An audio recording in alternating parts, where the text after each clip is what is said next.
just the thing for your sneeze. You do? You do?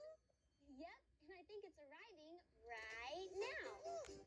Package for Dr. Kim. Thank you, Mr. Mail Carrier. You're welcome. See you tomorrow. Bye. Here, Scooter. You can keep your sneeze to yourself with these tissues. Now go home, get plenty of rest, drink lots of water, and call me in the morning.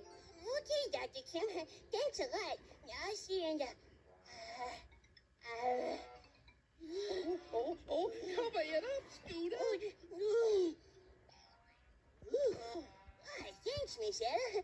You scared that sneeze away. Well, let's get you home to bed. Oh, yeah, okay. Oh, no. Oh, quick, use your tissues. What happened to the scooter? Poor Scooter. I've never seen a sneeze like that before. No. Me either. Was it fun being a veterinarian, Kim? I like helping animals. Thanks, Barney. Barney?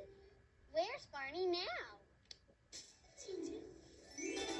Ladies and gentlemen, welcome to my super duper spotlight show, where you can be anything you